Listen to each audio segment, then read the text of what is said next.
Welcome to the Life Billy podcast. If you're rejoining us, I would love to share my gratitude. And if you're only just discovered us, I'll tell you a little bit about the Life Billy podcast.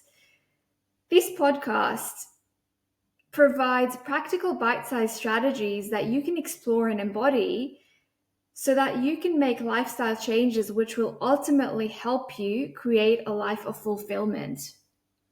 Our guest speaker today, Filimon, is someone that I've connected with on multiple occasions, and I've been very grateful to have had some deep insights.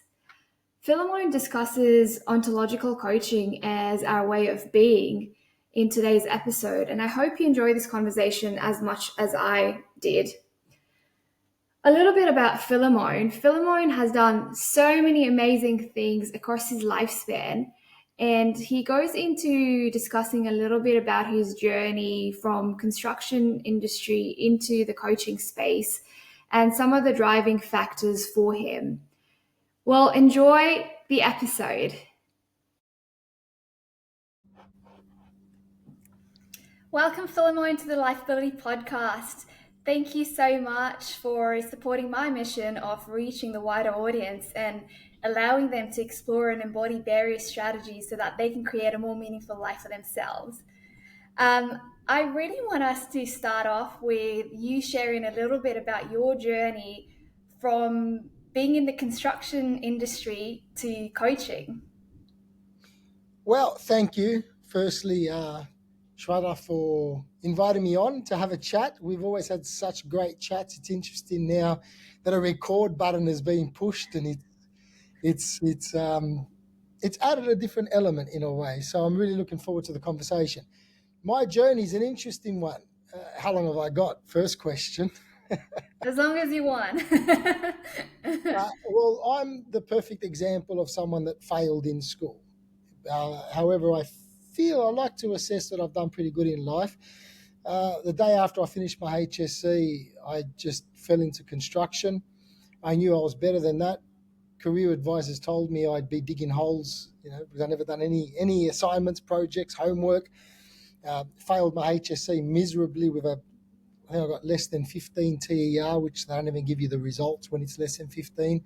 So I got into construction. However, I was always brought up around business, different types of philosophies, rich Greek cultural background, lots of debating and people sharing and expressing their opinions and things like that. So I was very comfortable in that stuff. And the environment of construction also suited that because it was raw, it was open, still is. And that enabled a lot of that stuff. I also loved reading up on psychology, human behavior, all of these things. And I had such a great pool of people to experiment and observe in a very non-academic and you could say non-intentional way, because I really didn't know what I was doing then apart from what I read in books and things like that. Fast forward, grew the company quite large, employed over 1,500 people in 3 cities. It started to get managed. I started to get coached in about 2014, and I realized I had no systems, no structures, and I was really in the business. So, and as it grew, I got into it more and more. So I was very time poor, that proverbial 18-hour day kind of thing that we hear about. Eventually, I did get management, and that allowed me to remove myself from the business and focus more on things that I wanted to focus on. I started to fall in love with building people instead of building buildings. So I wasn't on site that much. I've done countless workshops, seminars. I was heavily coached for quite a few years in different areas or arenas of life, really, because I thought if there was a problem or something I wanted to do, I needed to find someone that could assist in it, not just one person that can envelope the whole lot. This then led me to ontology, and I was very resistant in wanting to be called a coach because there's weekend warrior programs, things like that, and I wanted to go through one of the deepest forms of coaching, really, something that embodied so many different domains and so many different areas. As someone that I like to call myself a specialist at being a generalist, I'm not someone that will specialize in any one area. I love too many areas because we're humans at the end of the day, and we live in many different areas.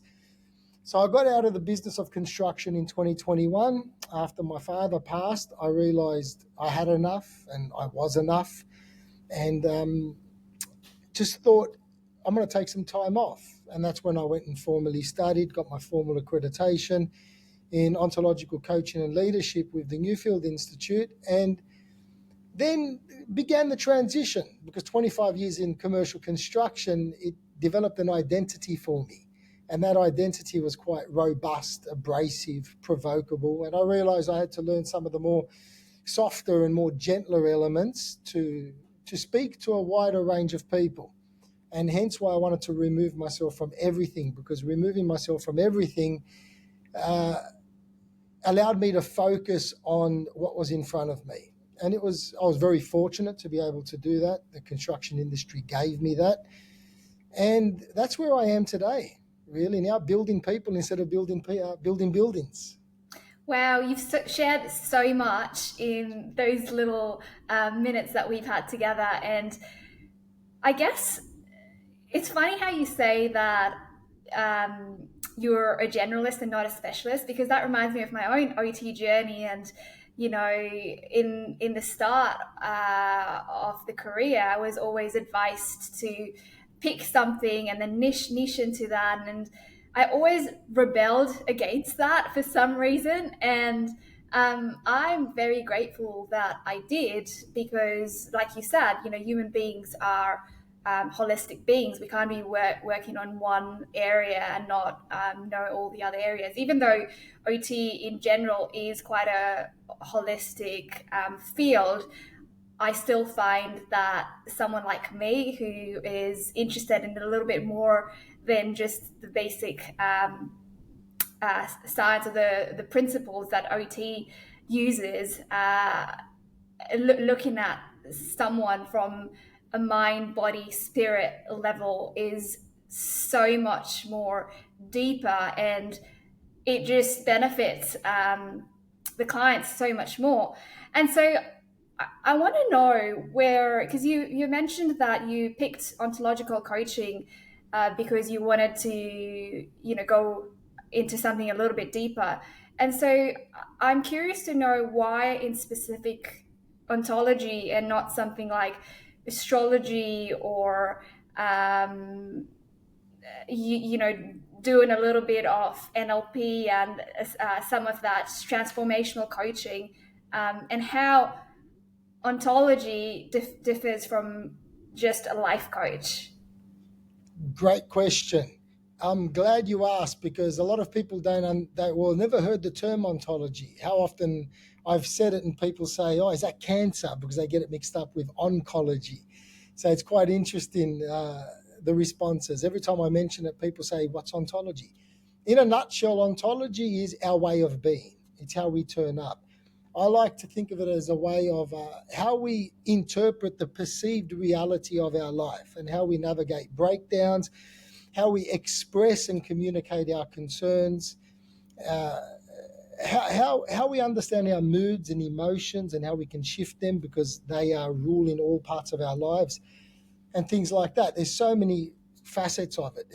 How we are as a learner, because how we navigate through life's challenges is how we are as a learner. So in order to navigate through something, we have to learn. And a lot of people are resistant to learning because they have a whole bunch of assessments and opinions about themselves because of the education system or the schooling system or social environments. And then they tell themselves, no, I don't learn like that, or I don't like learning. Well, then if we don't like learning, we can't make things better for ourselves. So that's something I love exploring ontologically in a way.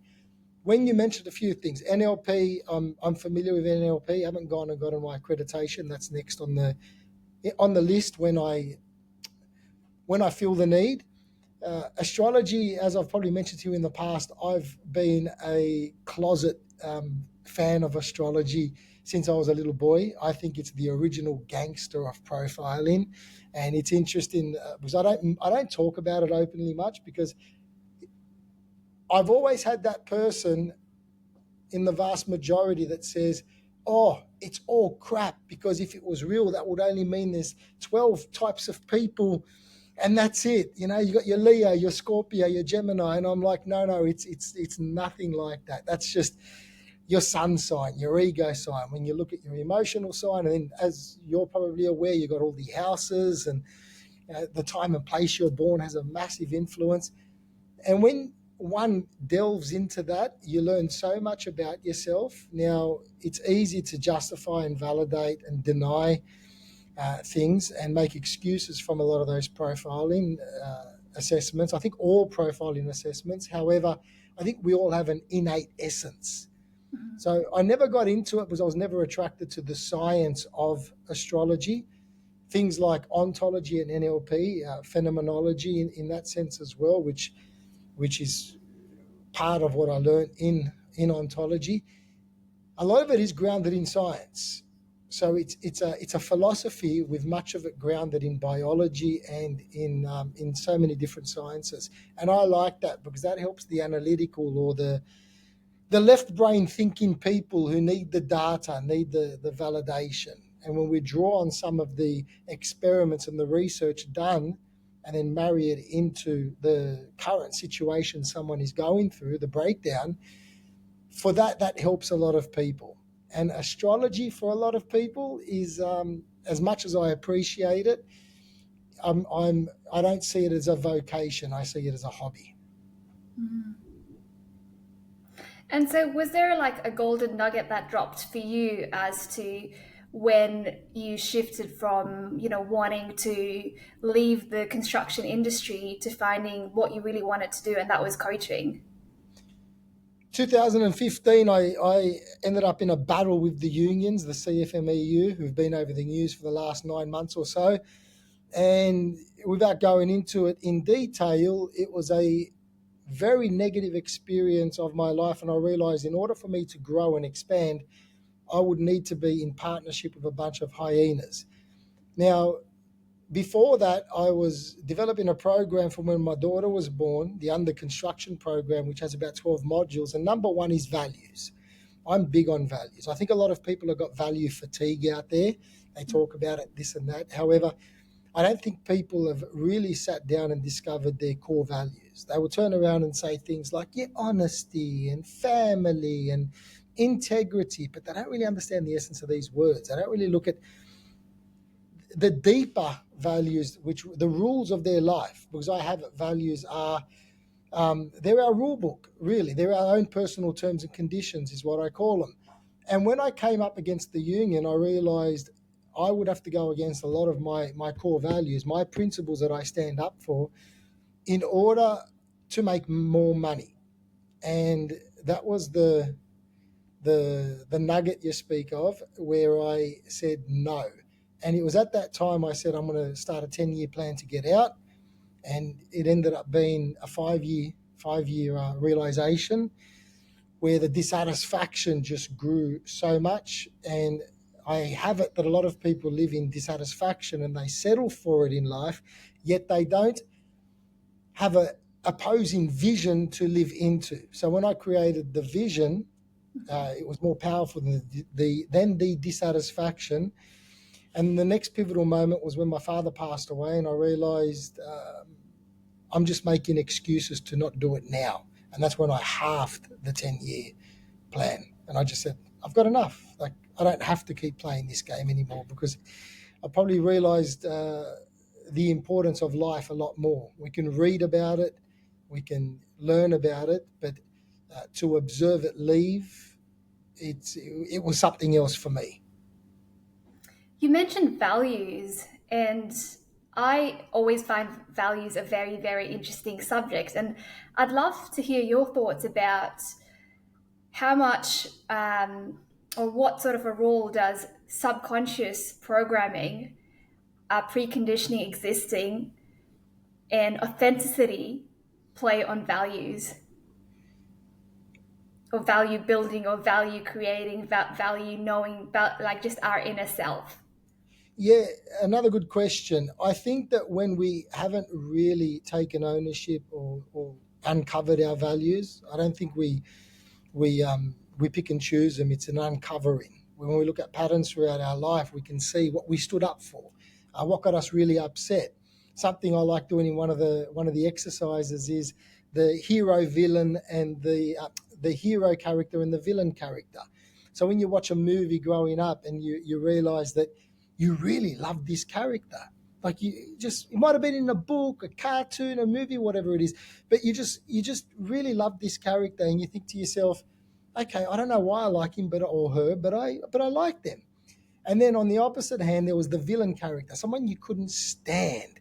And I use Kevin Bacon in the movie Sleepers as my example. Hated him so much. I don't know if you've seen that movie, but No.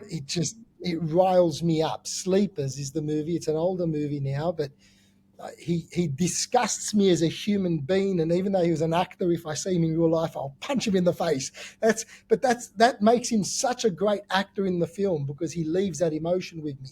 What it is he challenged a lot of values that I stood for. So when I discovered that helped me expose some values. Same as the hero character. It's we're aligned in values. It might be courage. It might be the autonomy that they live in the film or the book. So when we uncover them and we start understanding them more, I think a lot of that subconscious thinking that you talk about, which drives our behaviors, starts getting a little bit clearer. Because as I mentioned earlier, I don't like calling values because I think we're in fatigue of it, like I said, and that's why I like calling them our terms and conditions. It's like if I get my iPhone out and I get an update and it's 684 pages, most people will just scroll, and then push accept. And then 2 weeks later, they're complaining because their conversations are being listened in on, or they're getting these emails that they didn't agree to. However, they did agree.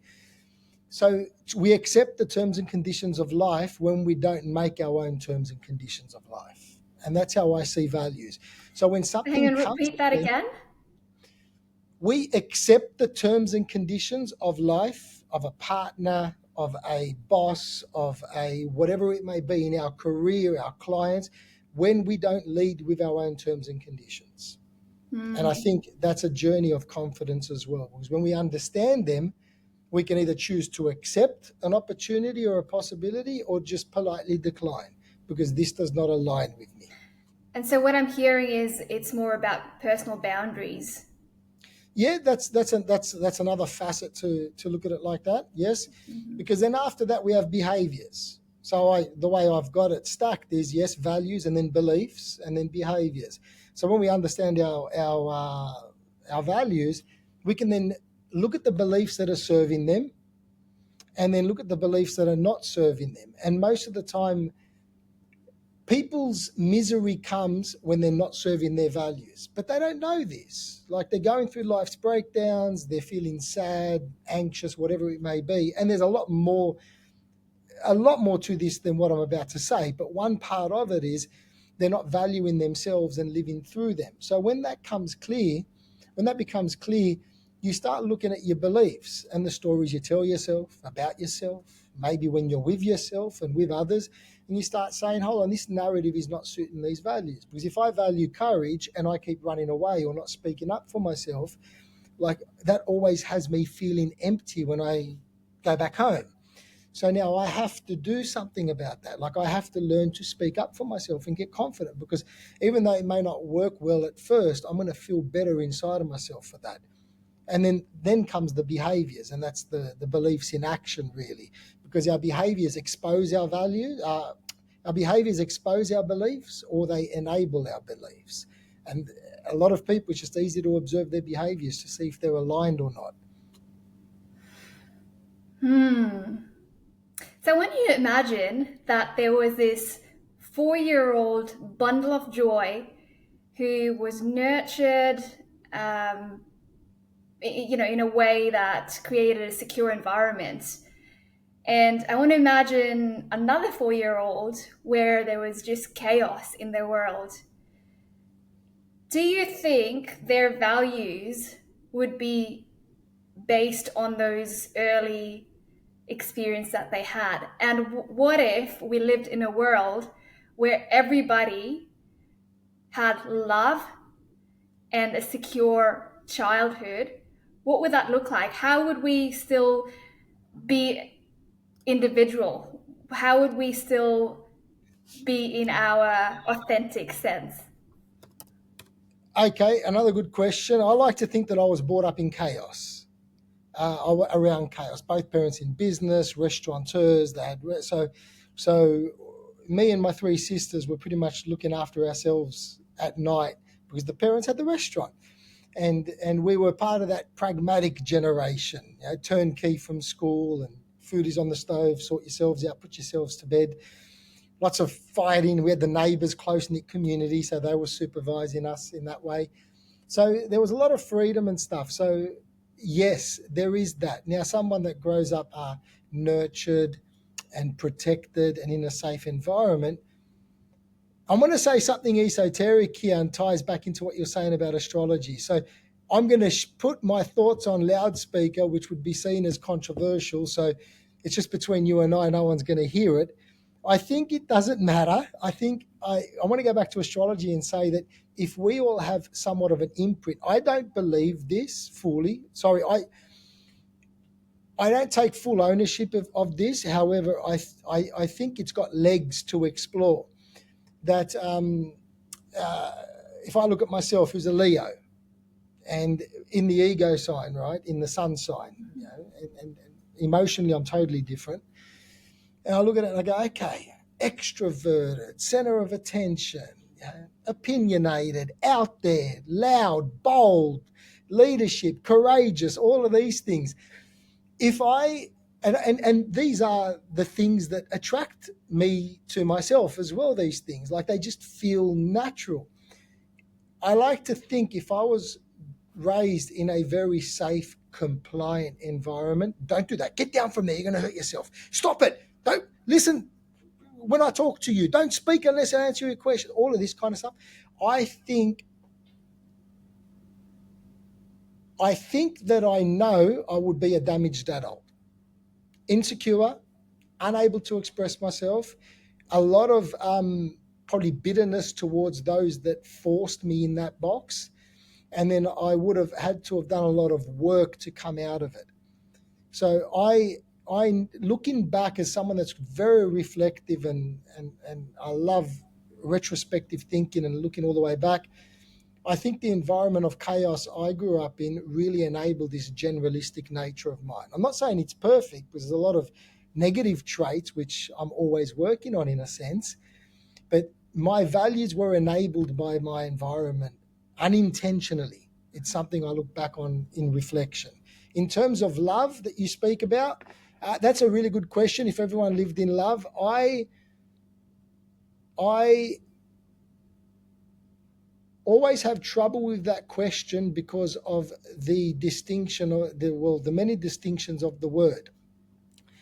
I had a very, I'm going to say, negative relationship with the word love for most of my life because it didn't make sense to me. The word didn't make sense to me.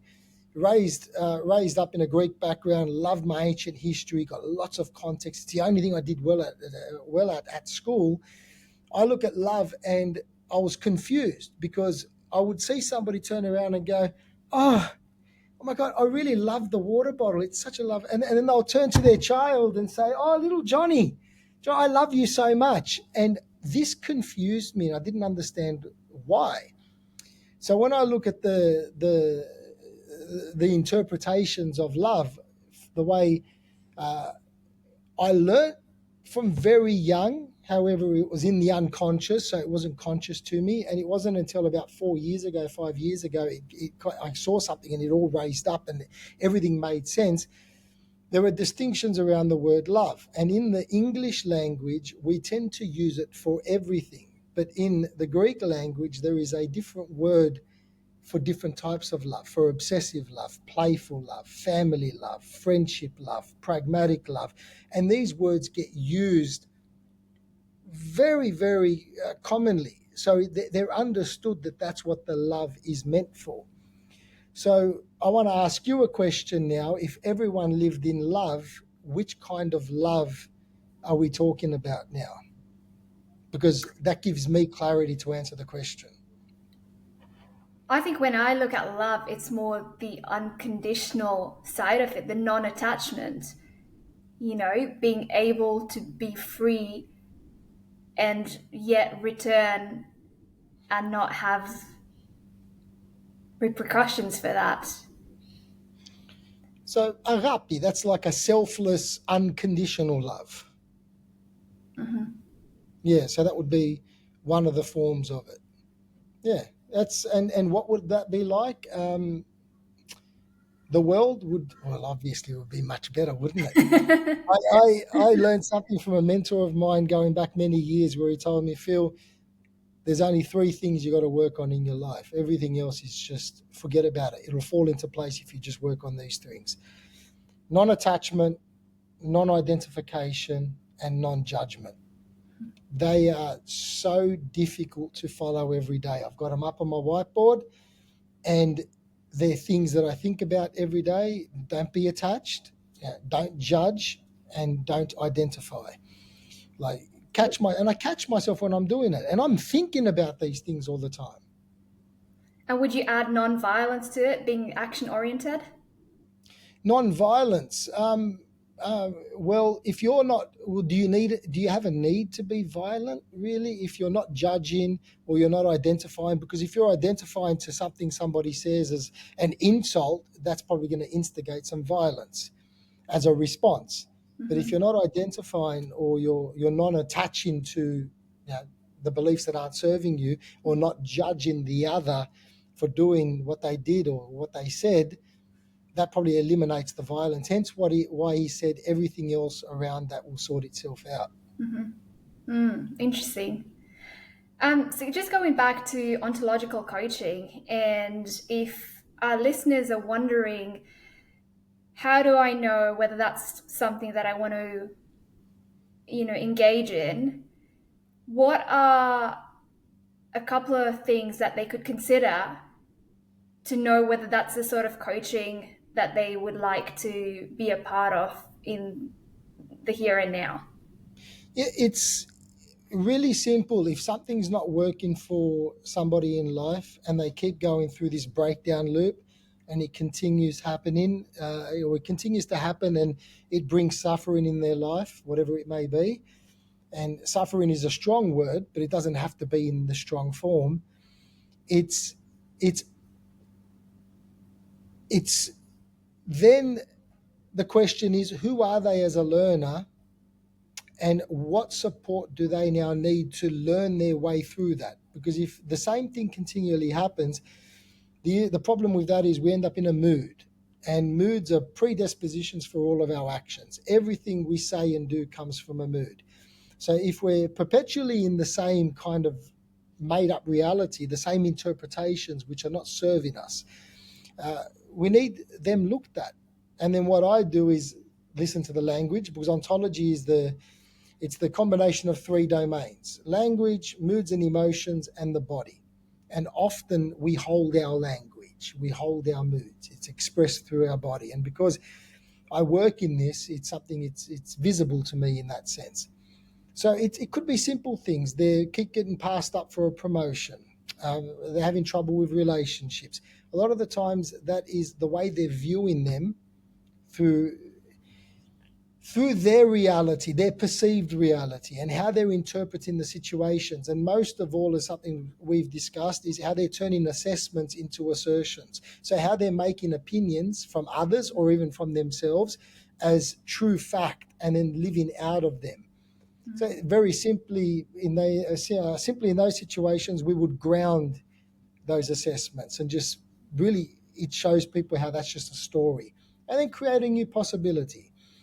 So in a nutshell, anyone that's going through a dissatisfaction continually, or even singularly, it's what I work with. Mm-hmm.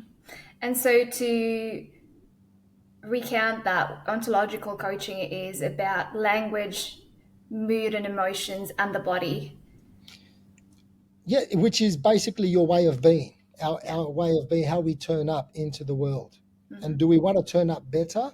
Mm-hmm. For our business, in our relationships, with our There's 13 different domains or different arenas of life, and when people measure them, we look at which domains are not really serving them, and then we would explore together into them. I don't tell anyone to do anything. It's a different form of coaching. It's a lot of questions, and those questions are coming from structures, because people tend to take ownership when they come up with it themselves, when they declare things themselves. As quite an authoritative person from the construction industry that employed so many people, this is why I took a lot of the time off, because I came from a background of telling people, no, what you need to do is this. No, get this done. So I really had to work hard to not eliminate that, because I often consult, and in consulting that needs to come in. Hence why I label myself as an ontological practitioner, because there's time for coaching, time for consulting, and time for facilitating when I'm doing workshops and things like that. So it's who I need to be for the person. In the coaching context, it's a lot of questions. It's inviting them to look at things through a different perspective.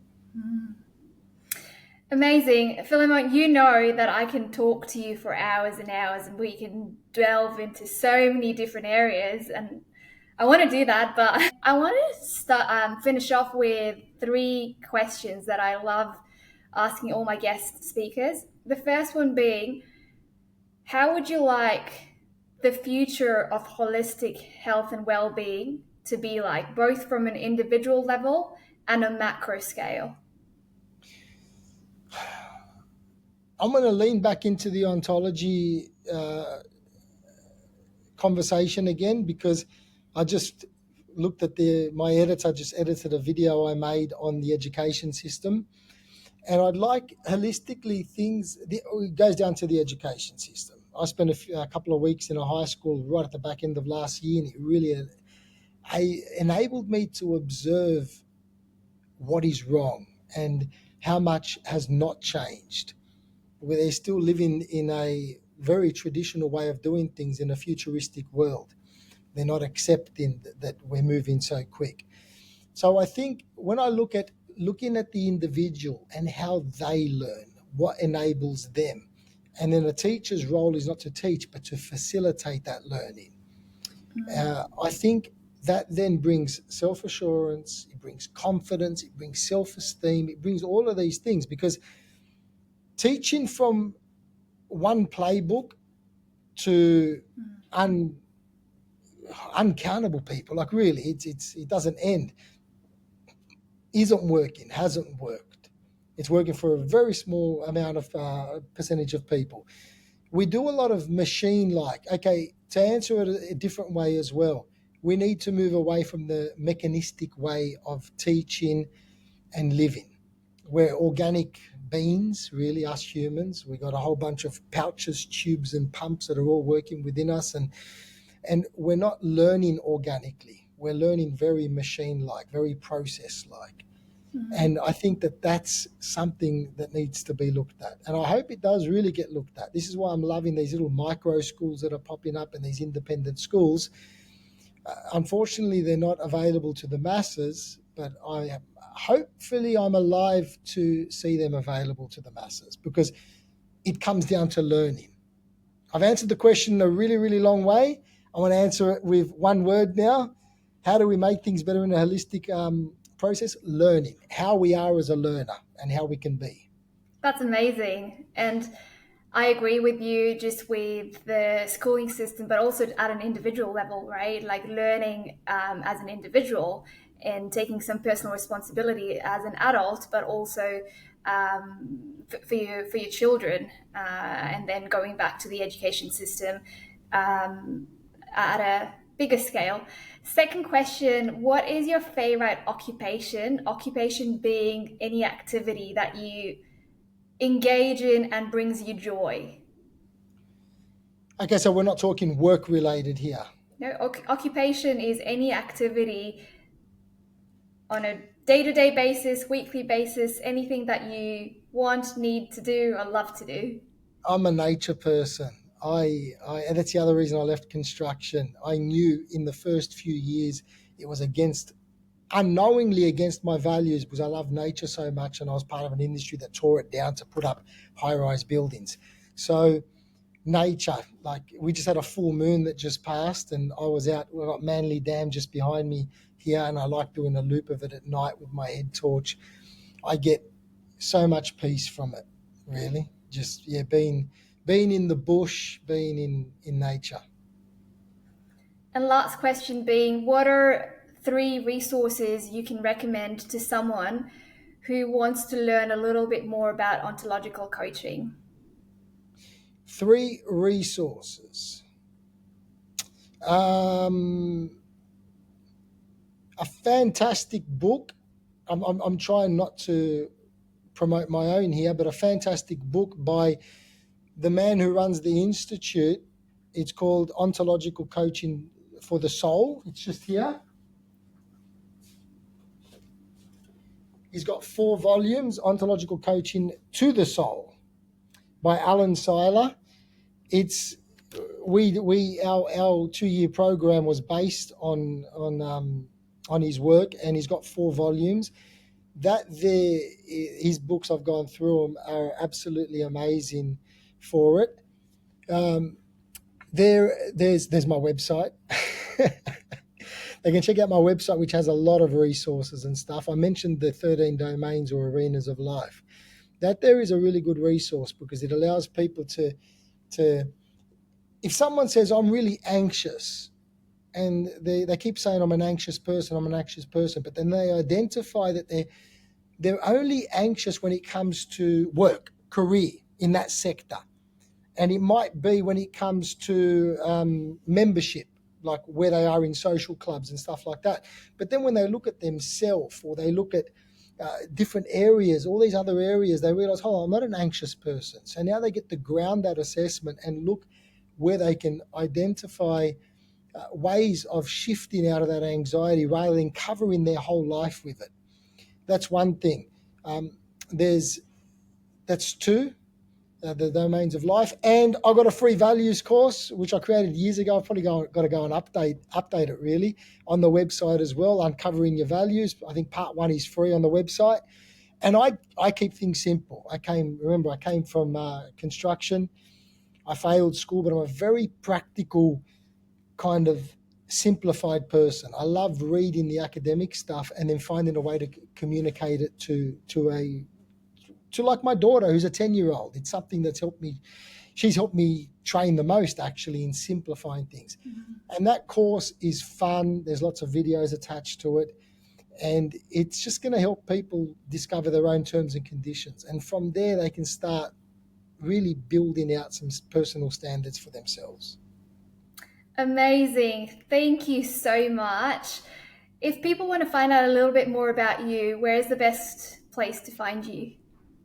Fillimon, what is it? www.fillimon.something. I don't even know. How funny is that? I don't even know what my webpage is. But yeah, Fillimon.au. That's all it is. Filimon.au. Amazing. Well, thank you. It's been a pleasure having this discussion, and I'm sure we'll go into the depths of it. You're right. You and I have spoken for hours on numerous occasions. I really love the way you ask questions to keep things short and powerful. So I just want to commend you on that. It was really good catching up. Thank you. Energy with you. Thanks. Yeah. Okay. Thanks heaps. No worries. All right. So just bear with me while this actually processes.